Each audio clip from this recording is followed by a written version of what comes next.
नमस्कार मित्रों, मेरे YouTube चैनल हिंदू धर्म सब प्रमाण पे आप सबका स्वागत है। मित्रों, आपने पिछले 18 एपिसोड लगभग हो चुके हैं जिसमें आपने देखा होगा कि हिंदू धर्म ने हिंदू धर्म का उद्गम कैसे हुआ और आज की स्थिति तक हिंदू धर्म कैसे पहुंचा। हालांकि ये मैंने आदि शंकराचार्य के समय से इसको समाप्त कर दिया है, लेकिन इसके बाद जो बौद्ध काल में और इस समय काफ़ी घटनाएं घटी, उसको मैं कभी हिंदू धर्म की अवनति पे बोलूँगा, पतन पे, तब आपको बताऊँगा। आज मैं आपको जो हिंदू धर्म की कुछ पुस्तकों के बारे में जिनसे रेफरेंसेस लिए गए हैं, जो मैंने आपको बोला, उनके बारे में कुछ बताना चाहता हूँ, क्योंकि पुस्तकों के बारे में भी बहुत भ्रम है। लेकिन उसके पहले मित्रों, मैं आप सबसे एक अनुरोध करना चाहता हूँ कि जो कमेंट्स आते हैं, टिप्पणियाँ, कई लोग प्रश्न पूछते हैं, कई तो नाराज़ होते हैं, स्वाभाविक है, उनमें कुछ नहीं बोलूँगा, लेकिन कई लोग पूछते हैं। जैसे एक मित्र ने पूछा, एक दर्शक ने पूछा कि अनार्य अंटार्कटिका से आए, आपने कैसे बता दिया? भारत के मूल निवासी हो सकते हैं, क्योंकि उत्तर दिशा से जो आर्य आए बहुत गोरे थे और भारत में गर्मी पड़ती है, इसलिए यहाँ काले हो गए। तो ये तर्क जो है कि गर्मी कारण काले हो गए, तो इसमें मैं आप सबको याद दिलाना चाहता हूँ कि अगर गर्मी के कारण काले होते तो आपने अफ्रीका का उदाहरण दे दिया या भारत का दे दिया, वो तो ठीक है, लेकिन दक्षिण अमेरिका जो महाद्वीप है वो भी तो धीरे धीरे नीचे की ओर है, भूमध्य रेखा के पास, और कुछ देश तो भूमध्य रेखा पर ही। और आपने देखा होगा कि जो दक्षिण अमेरिका में तो कैसे पीले कलर, जो मैक्सिकन जिनको बोला जाता है, जिनका उनका फीचर्स और कलर, ये सब उदाहरण मैंने पहले दे चुका हूँ मैं पहले आपको। और भारत में भी जिनको आर्यों ने वानर कहा, जो हनुमान जी की जाति थी, वे तो गोल्डन कलर के थे। तो इसलिए ये वाला उदाहरण नहीं जमता कि गर्म कंट्री का। अब सऊदी अरबिया जो अरब कंट्री हो तो बहुत गर्म है, तो वहाँ कहाँ काले, जबकि उससे लगा हुआ अफ्रीका है, वहाँ सब काले हैं। इसका मतलब ये कि जो नस्लें उत्पन्न हुई वो अलग अलग जगह पे अलग अलग टाइप की हुई। इनको आप भूभाग से या वहाँ के टेम्परेचर से नहीं जोड़ा जा सकता। और इसके अलावा जो मैं इसमें बताना चाहता था कि जो आपने कहा कि जो प्रश्न उठाया कि भाई यहाँ के मूल निवासी कलर कहाँ हो सकते हैं, तो एक बड़ा जो डिफरेंस है कि अगर यहाँ के मूल निवासी, जो मैंने तर्क दिया भी है, जो यहाँ के मूल निवासी जो हैं, जिनको आदिवासी आज भी कहा जाता है, या अगर आप अफ्रीका से ही तुलना करना चाहें कि अफ्रीका से, तो आप देखेंगे कि जो अनार्य हैं वो बहुत कई जो प्रगति के क्षेत्र हैं, जैसे कि शिल्प कला और जो स्थापत्य कला, इसमें बहुत आगे थे, उनकी सभ्यता बहुत उन्नत थी। तो क्या ऐसा हो सकता है कि केवल अगर भारत में सबके सब हैं तो एक जाति की इतनी उन्नत हो जाए कि वो ईस्वी पूर्व 10,000 में वो इतने ऊंचा, मतलब ऊंची सभ्यता हो, और आज 10-12 हज़ार साल बीतने के बाद भी दूसरे जातियां, आदिवासी वैसे ही वनों में रहें? ये संभव नहीं है। इसलिए हमेशा उन्नत सभ्यता के लोग जो पहले उसका कारण बता रहा हूँ, उसका कारण कलर या और कोई नहीं है। उसका कारण ये कि मेरा जो ये मानना है कि चाहे आर्य हो या अनार्य, दोनों को जो कहा गया, ये जो बीच में जो इक्वेटर के पास जो मानव पैदा हुए, चाहे अफ्रीका में हो, चाहे भारत के जो आदिवासी हैं, इनसे बहुत पहले पैदा हुए, इसीलिए इनकी सभ्यता इतनी उन्नत हो गई और ये मानव इतने उन्नत हो, इनका मस्तिष्क भी इतना उन्नत हो गया। तो ये है। बाकी आप और भी, मेरा एक बार फिर आपसे अनुरोध है कि अगर आपके मन में प्रश्न उठता है तो आप कृपया कम से कम ये 1 से 18 तक के एपिसोड को देखें, तो अब इसमें आपके प्रश्नों के उत्तर मिल जाएंगे। आइए आज हम आज का एपिसोड प्रारंभ करते हैं, और इसमें मैं हिंदू धर्म की जो सबसे महत्वपूर्ण पुस्तक है और जो जिसे विश्व में सबसे प्राचीन पुस्तक भी माना गया है, हम लोग नहीं, हिंदू धर्म नहीं, पूरे विश्व में जो विद्वान हैं इस क्षेत्र के, उन्होंने माना है कि ये सबसे प्राचीन पुस्तक है, और वो है ऋग्वेद। तो आइए इसी में कुछ तथ्य देखते हैं, और जो कुछ भ्रम है और जो पंडित लोग बताते हैं, और आपने देखा भी होगा कई फोटो में, आप देखिए इंटरनेट में तो उस तरह के भ्रम आ जाएंगे। जैसे एक पहला ये है कि ऋग्वेद या वेद को एक बार रसातल में, ये ब्रह्मा जी के मुख से निकले। पहला तो ये तथ्य बताया जाता है कि ब्रह्मा के मुख से निकले। दूसरा तथ्य बताया जाता है कि एक बार वो हिरण्याक्ष इसको, वेद को और धरती को रसातल में ले गया, तब भगवान विष्णु ने वराह अवतार धारण किया और उसका उद्धार किया वेदों का। तो ये दो चीज़ों को अपन इसको देखते हैं कि क्या ऐसा है। तो जब हम पहला ही जैसे ऋग्वेद ही खोलेंगे आप, तो आप देखेंगे कि इसमें लगभग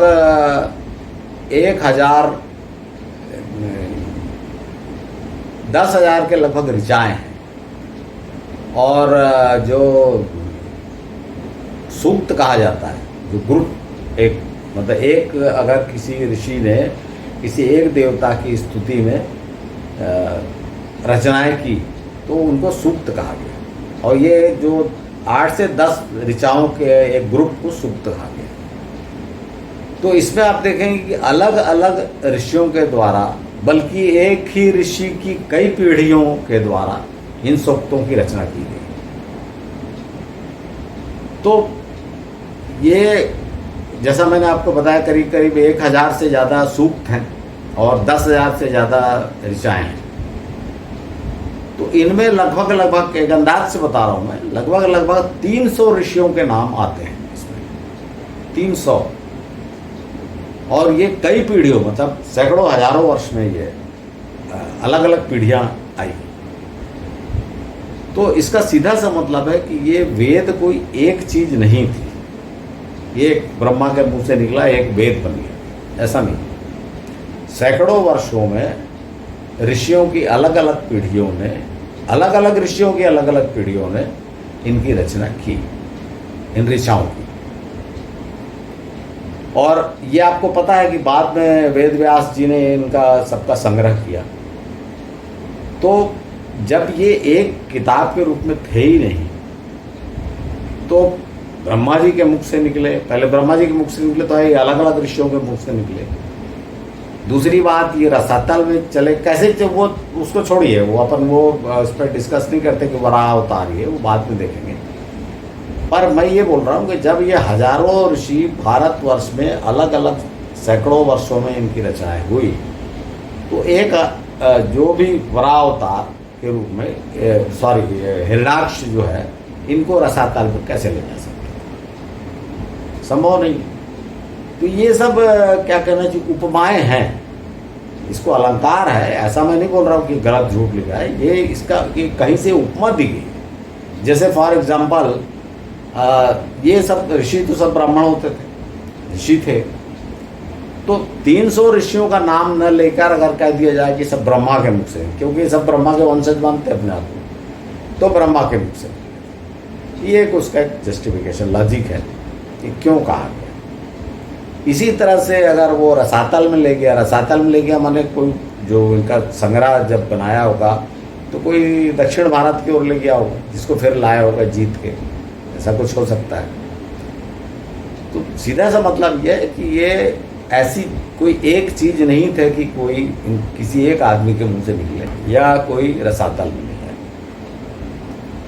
अब इसमें थोड़ा सा हम इसके एक तो ये देख लिया, अब आप इसको ये देखिए कि विद्वानों ने, जो बड़े इस क्षेत्र के विद्वान हैं, देशी भी विदेशी भी, उन्होंने इसके बारे में क्या कहा। तो उन्होंने कहा कि जो विद्वानों ने कहा कि भाई ये जो वेद हैं, इनकी रचना शुरू से हुई, मतलब जब आर्यों के बलूचिस्तान प्रांत में सिंधु नदी के किनारे बसने से। ये अपन आगे के सूक्त में देखेंगे। अभी सिर्फ हम ये चर्चा कर रहे हैं कि भाई वेदों का ये स्वरूप कैसे बना। तो देखिए, मित्रों, मैं सबसे पहले आपको बताऊं, अब जैसे कि मेरा तरीका है कि वेद शब्द पर ही पहले जाते हैं। वेद का अर्थ क्या है? देखिए, विद धातु होती है संस्कृत में। विद का अर्थ होता है जानना, कोई चीज़ की जानकारी प्राप्त करना। विद, जैसे आपने सुना विदित हो कि विद्वान, विद्वान कहा जाता है जिसके पास बहुत ज़्यादा जानकारी हो, उसको विद्वान कहा जाता है। तो वेद मतलब जानकारी का भंडार, संग्रह, आप ऐसा समझ लीजिए। वेद मतलब जानकारी का संग्रह। अब इसी को ज्ञान का भंडार कह दिया आगे। तो ज्ञान है कि नहीं? देखिए, ज्ञान और जानकारी बहुत अंतर है। तो देखिए कि क्या है, वो अपन देखते हैं। मेरे ख्याल से तो इसमें ज्ञान भी है, जानकारी भी है, दोनों चीजें। तो अब सवाल ये उठता है कि जो 4 वेद हैं, कहे जाते हैं कि 4 वेद, ब्रह्मा जी के मुख से 4 वेद निकले। तो जब इसको आप अध्ययन करेंगे, स्वयं अध्ययन करके देखिए, जो 3 वेद हैं, ऋग्वेद, यजुर्वेद, सामवेद, ये तो कह सकते हैं कि आर्यों के वेद हैं या वैष्णव वेद है। जो अथर्ववेद है, ये शैव वेद है। क्योंकि पुराणों के अध्ययन से पता चलेगा कि जो अथर्वा या अथर्वण ऋषि जो थे वो शिव भक्त थे। तो पहले अनेक स्थानों पे आपको केवल 3 वेद त्रयी कहा गया है, 3 ही वेदों का वर्णन, केवल 3। तो चौथा वेद जो मैंने आपको इसके पहले के एपिसोड्स में बताया है कि जब एकीकरण हुआ तो ये चौथा वेद जो है इसको भी इसमें शामिल कर लिया गया वेदों के साथ, और 3 वेद की जगह 4 वेद। अब इसमें अब नाम पर देखिए आप, ऋग्वेद, जब ये सब संग्रह, अच्छा इसमें एक चीज़ आपको बताना चाहता हूँ कि जो मैक्स मूलर से लेकर सब अनेक विद्वान ये मानते हैं कि वेदों के ऋचाओं में कोई छेड़छाड़ नहीं की गई। इनकी मात्रा, क्योंकि इसको देखिए, ये श्रुति हैं। वेदों को श्रुति कहा गया है और पुराणों को स्मृति कहा गया है। तो श्रुति मतलब जो कान से सुनकर और आप उसको कंठस्थ करते हैं, रट डालते हैं। जैसे वेद पाठी ब्राह्मण जो होते थे, बचपन से उनको रटाया जाता था वेदों को। तो वेदों की ऋचाओं में कोई परिवर्तन नहीं हुआ, जैसे उनकी रचना हुई थी वैसे ही। लेकिन यहाँ समस्या एक है कि बाद में ठीक है, जब ये जिसको हम द्वापर युग कहते हैं, श्री कृष्ण के काल में जो वेद व्यास थे, श्री कृष्ण द्वैपायन व्यास, कृष्ण द्वैपायन व्यास, उन्होंने इन सब जो रचनाएं थी, जो ऋचाएँ थी, इनका सबका संग्रह किया, अपने शिष्यों से करवाया। अकेले सैकड़ों शिष्य होते थे, सबको खोज के कहाँ क्या ऋचा है सबका संग्रह किया, और संग्रह करके उन्होंने इनको 3 भागों में बांटा। तो इनको जब आप देखेंगे, जब 3 भागों में बांटा गया, इनको 3 नाम उन्होंने दे दिए, ऋग्वेद, यजुर्वेद, सामवेद। किस प्रकार से बांटा उन्होंने? ये वेद व्यास जी ने किया कि इसका कुछ संग्रह लिया, उसको ऋग्वेद नाम दिया, कुछ को यजुर्वेद नाम दिया, कुछ को सामवेद दिया। और इसमें ऋषि करीब करीब वही है, ऐसा नहीं है कि वो अलग अलग ऋषि है। लेकिन ये नाम इसलिए देगा कि देखिए, ऋग्वेद, ऋग मतलब होता है स्तुति, पूजा करना, किसी की प्रशंसा करना जिसको बोलते हैं, स्तुति, जानते ही हम। तो ऋग जो होता है इससे बना है ऋचा, मतलब ऋचा वर्ड बना। ये ऋचा मतलब वो जो श्लोक तो नहीं कहें, मंत्र जिनको कई, एक दर्शक ने मुझको बोला भी था कि मुंह से श्लोक निकल गया था, तो उन्होंने कहा कि ये मंत्र है, श्लोक नहीं। तो मंत्र भी नहीं है, तो पाठ करने में मंत्र कहते हैं, इनको ऋचा कहा जाता है, ऋचाएँ, ऋग्वेद की ऋचाएँ। तो ये ऋग शब्द से मतलब ऋचाएँ हैं, ये स्तुति है, इसलिए इनको कहा गया ऋग्वेद। दूसरा जो यजुर्वेद है, यज का अर्थ होता है यजन करना, मतलब यज्ञ करना, जो आर्यों का प्रमुख धार्मिक कार्य था। तो इसके कारण ये यजुर्वेद बना। तो इसमें वो ऋचाएँ हैं जिनमें यज्ञ संबंधी काम, मतलब जैसे इसमें वेदी की प्रशंसा की गई, और वो उस चम्मच की प्रशंसा की गई जिससे घी डाल रहे हैं, लकड़ियों की प्रशंसा की गई जिससे वो जलती अग्नि प्रज्वलित होती है। तो इस तरह से यज्ञ संबंधी काम इसमें है, यजुर्वेद। और जो सामवेद है उसमें वो मंत्र है जिनका सस्वर गायन किया जा सकता है, सामूहिक रूप से गायन होता है। तो सामवेद, कई जगह आपने साम गायन सुना होगा, साम गायन। तो इस तरह से 3 थे। चौथा जो है वो तो अथर्वा, जो अथर्वण ऋषि के द्वारा लिखा गया है तो अथर्वा। तो अब इस ये जो मेरा कहने का मतलब ये कि इसमें एक बड़ी जो मैंने सोचा, जो अभी तक मुझे कहीं दिखा नहीं ये बात, कि वेद व्यास जी ने जो रचनाएं इकट्ठी की, जो सुन के उन लोगों जिनको बुलाया गया था वो तो रट के पीढ़ी दर पीढ़ी वो कंठस्थ करके आगे बढ़ते गए थे। तो जो उन्होंने इकट्ठा किया और इसमें सबको रचनाओं को एक पुस्तक के रूप में बांधा, तो इसमें ये कैसे कह सकते हैं कि आप इतनी ही रचनाएं हुई? भाई सैकड़ों हजारों वर्ष की बात है ये। मतलब ईस्वी पूर्व 8000 से लेके वेद व्यास जी तो महाभारत काल ईस्वी पूर्व 3000 आता है। मतलब 5000 वर्ष में जो ऋचाएं बनी वो क्या इतनी ही थी? मान लीजिए इतनी है तो इसको दावे से कैसे कहा जा सकता है कि इतनी ही ऋचाएं? तो इसमें मेरा मानना ये है कि ऋचाएं जितनी वेद व्यास जी को मिली, जो उनको ज्ञात हुई, उनको ही उन्होंने 3 भागों में बांटा। अब ये जो 3 भागों में बांटने के बाद इन ऋचाओं को जब ये चौथा वाला तो आपको बताया मैंने कि जब एकीकरण हुआ तब अथर्वा ऋषि आए इसमें।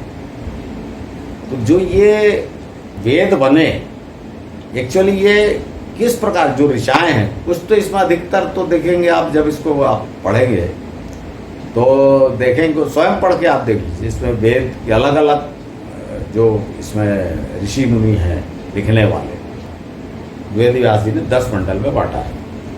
तो इसमें एक खास ध्यान रखने की बात है कि जब आप जैसे 1 नंबर जो है मंडल 1 से लेकर 10 तक जाएंगे तो इससे आप ये नहीं बता सकते, जैसे आपको मैंने कहा कि भाई ऋचाएं जो है इतनी ही थी, कैसे पता, जितनी मिली उतनी कर दिया, वो बात सही है। दूसरी बात ये कि ऋचाएं चूंकि अलग अलग ऋषियों के द्वारा अलग अलग तरीके से जैसे उनको स्तुति करना था वैसे लिखी गई, तो इसमें एक ही सब्जेक्ट नहीं है। और दूसरी बात, इसमें कोई सीरियल नहीं है, सीक्वेंस जिसको कंटिन्यूटी बोलेंगे वो नहीं है। तीसरी बात यह है कि ऋचाएं भी ऐसा नहीं है जो बाद में जब आर्य आगे बढ़ते तो जो बाद की ऋचाएं हैं वो इसमें पहले है, और जो पहले की ऋचाएं जो सिंधु के किनारे लिखी गई हैं वो बाद में।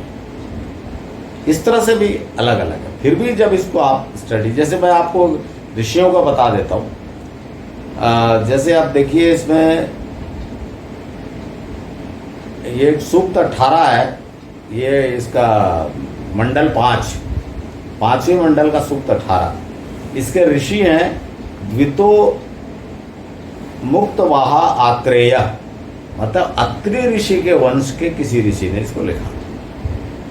अरे इसको जो अभी मैं आपको स्क्रीन पे दिख जाएगा कि इसको ऐसा लिखा जाता था कि सूक्त, उसमें ऋषि का नाम जिसने रचना की है, देवता का नाम जिसकी स्तुति में लिखा गया है, और फिर आखिर तीसरा नंबर पे छंद, जिस छंद में इसकी रचना की गई। इस तरह से इसका मतलब इंफॉर्मेशन, सूचना दी जाती है शुरू में। तो इनको जब आप देखेंगे तो इसमें ये जब अलग अलग ऋषियों के द्वारा जो आप मैंने आपको बताया लिखे गए। अब जो आपको मैं बताया कि इसमें कंटिन्यूटी भी नहीं, इसको जब आप पढ़ते जाएंगे तो धीरे धीरे आप देखेंगे कि इनमें जो वर्णन है वो सिंधु नदी के तट से लेकर बिहार के सोन नदी तक का वर्णन है। वो मैं आपको अगले एपिसोड में कुछ एग्जाम्पल दूंगा, पर यहाँ पर मैं अभी सिर्फ आपको इतना बताना चाहता हूँ कि जो आपके ये वाले भ्रम हैं कि ब्रह्मा के मुख से निकले ये सब, ये नहीं, गलत है। अब जैसे आपको जो एक मंत्र, जैसे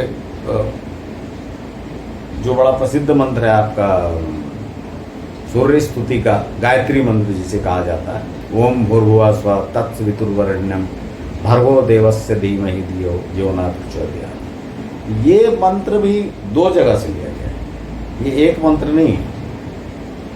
ओम भूर्भुवः स्वः अलग है, ऋग्वेद से लिया गया है, और तत्सवितुर्वरेण्यम ये अलग अलग जगह से। तो ऐसे भी मंत्र हैं जो आप लोग बताएंगे, मतलब बहुत से मंत्र ऐसे हैं जो हमारे हम पूजा पाठ में उपयोग में लाए जाते हैं, लेकिन वो किसी एक जगह उस रूप में उपलब्ध नहीं। तो मित्रों, जब हम इस तरह से जब देखते चलेंगे, अब आप मंत्र का उदाहरण दूंगा बड़े अच्छे कि क्या जानकारी मिलती है। अभी तो मैं आपको सिर्फ बता रहा हूँ क्या है, पर क्या जानकारियाँ मिलती हैं उससे, वो आपको मैं अगले एपिसोड बताऊंगा। यहाँ पर मैं आपको इतना बता दूं कि जब आप ऋग्वेद स्वयं देखेंगे, बहुत मोटा मैं आपको ऋचाओं का अध्ययन या पढ़ने की बात नहीं कर रहा हूँ, क्योंकि बहुत ही क्लिष्ट संस्कृत है। ये आज भी जो संस्कृत जानने वाले हैं उनके बस का नहीं है, क्योंकि ये बहुत पहले की भाषा है, और इतने बड़े बड़े मतलब कई शब्दों को जो क्या बोलते हैं योग करके मिलाकर एक लंबा शब्द बनाए कि उसका उच्चारण भी अत्यंत कठिन। इस प्रकार से जो आप सिर्फ मोटी बातें इसमें बताई जा सकती हैं, फिर भी जब इसको मैं पढ़ता हूँ, हाँ यहाँ पर मैं एक चीज़ बताना चाहता हूँ कि जो हमारे जो मेरी शिकायत है कि जो इतिहासकार हैं हमारे यहाँ के, उन्होंने कभी ऋग्वेद को पढ़ने की कोशिश नहीं की। वो तो मैंने आपको बताया ना कि मैंने लोकमान्य तिलक का जो आर्टिक होम्स इन वेदास, उसमें उन्होंने ऋग्वेद से जो एग्जाम्पल कोट किए हैं, वहाँ से मुझे भी रुचि हुई। और लोकमान्य तिलक जी तो संस्कृत के प्रकांड विद्वान थे, मुखरास्त ब्राह्मण थे, तो उन्होंने उसका अध्ययन किया। मैं तो बड़ी मुश्किल से शब्दों को समझ पाता हूँ, ट्रांसलेशन को मिला के और संस्कृत देख के। तो मैं ये दावा नहीं करूँगा कि मैं उनके अनुवाद समझ गया, फिर भी जो मुझे पता लगा वो मैं आपके सामने अवश्य प्रस्तुत करूँगा। और वेदों को मैं एक बात और बता देता हूँ कि वेदों के जो आगे जो श्रुति कहा गया है ना, तो इनके आगे खंड किए गए वेदों के, जब इनकी भाष्य लिखा गया वेदों पर, और इनको कठिन बनाए गए। जो भाष्य हैं वो कठिन बनाए गए, जिनको 3 पार्ट में कहा जाता है, ब्राह्मण, आरण्यक और तीसरा उपनिषद। तो ये जो है ब्राह्मण, इसको ये जो वेदों का पहला भाग समझ लीजिए आप, कि जब कोई रचना हुई, मंत्र हुआ, स्तुति हुई, और आरण्यक मतलब अरण्य में, जंगल में बैठ के जब उन्होंने सोचा कि इसका अर्थ क्या है, इस श्लोक का अर्थ क्या है, वो पार्ट को आरण्यक कहा गया। और तीसरा पार्ट जिसे उपनिषद या वेदांत भी कहा जाता है, ये उपनिषद का अर्थ होता है पास बैठकर, उपनिषद मतलब पास बैठ के समझाना, मतलब इसमें ब्रह्म ज्ञान, ब्रह्म क्या है और मृत्यु क्या है, आत्मा क्या है, ये ज्ञान दिया गया है। इसको कहानी के रूप में समझाया गया है। वो उसको सब तो नहीं, मैं आपको कुछ बताऊंगा डिटेल, पर अभी तो मैं आपको सिर्फ वेदों के बारे में इतना बता सकता हूँ कि वेदों से जो आपको जानकारी मिलेगी वो इतिहास है, जो मेरे रुचि का क्षेत्र है, जो मैं बताना चाहता हूँ। ये जो मैं अध्ययन कर रहा हूँ और बोल रहा हूँ, इसका मेरा जो प्रमुख उद्देश्य है ये बताने का कि आर्य भारत में कैसे आए और किस तरह से बढ़े। तो इसके जो कुछ पार्ट तो मैं आपको बता चुका हूँ पहले, जब कि आर्य कैसे आए, उसमें जब मैंने जैन अवेस्ता और ऋग्वेद के उदाहरण समझाया है। अब आगे क्या क्या है इसमें, ये मैं आपको अगले एपिसोड बताऊंगा मित्रों। अभी मैंने आपको जो बताया कि वेदों की रचनाओं या वेद क्यों कहा जाता है, ऋग्वेद क्यों कहा जाता है, ये यजुर्वेद को बताया। अब अगले जो उदाहरण में मैं आपको कुछ बहुत इंटरेस्टिंग है, जो आप ये मत समझिए कि जो ऋचाएँ हैं ये बड़े बोरिंग है। ये इंटरेस्टिंग तो इस कारण से भी है कि कैसे इसको आर्य कैसे आगे बढ़े वो तो पता लगेगा ही, पर उसमें देवी देवता भी क्या है, क्या कहा गया वो भी पता लगता है, और कैसे वो आगे धीरे धीरे बढ़ते गए उसका सबूत है। उसके ये तो जानकारी हो गई, पर उसमें कुछ रहस्यमय भी है, जो कुछ ऋचाएँ हैं, रहस्यमय ऋचाएँ हैं, उनका भी मैं वर्णन करूँगा, और कुछ तो बहुत दिलचस्प है, वो मैं आपको सब बताऊँगा। मित्रों, ये जो जानकारी आपको मैंने दिया, और इस तरह से आपको जो प्रमुख पुस्तकें हैं, वेद, पुराण, उपनिषद, ये जानकारी देकर और फिर इससे संबंधित फिर धीरे धीरे हम आगे बढ़ते जाएंगे। और तब हालांकि ये आपको, बहुत से लोगों को वेद में ज़्यादा रुचि नहीं होगी, पर फिर भी थोड़ा सा आप धैर्य रखिए और इसको जानने की कोशिश करिए। क्योंकि जैसे मैंने कहा ना, इसको धर्म की बात को छोड़िए, मेन चीज़ ये है कि भाई आर्य भारत में कैसे पढ़े आगे धीरे, इसका आपके पास क्या सबूत है? तो ये सबूत आपको वेद छोड़कर और कुछ नहीं। तो वेदों का अध्ययन आपको करना ही पड़ेगा, इतिहासकारों को भी करना पड़ेगा, ये जानने के लिए कि आर्य धीरे धीरे भारत में कैसे बढ़े। वेदों का जो खास ज्ञान जो है वो यही है। धन्यवाद मित्रों, आपने मुझे धैर्यपूर्वक सुना, और आशा करता हूँ कि धीरे धीरे जैसे जैसे एपिसोड बढ़ता जाएगा, आपको हिंदू धर्म के प्रति मैं जानने, सब मुझे मालूम है आपको अवतार कौन कहाँ हुआ है या तीर्थ, इसमें भी ज़्यादा रुचि, आम लोगों को इसमें ज़्यादा रुचि रहती है, मैं सब बताऊंगा। लेकिन इसके पहले जो गंभीर बातें हैं वो भी बताना आवश्यक है। तो मैं फिर से आपको धन्यवाद देता हूँ और आशा करता हूँ कि अगले एपिसोड का आप इंतज़ार करेंगे। धन्यवाद।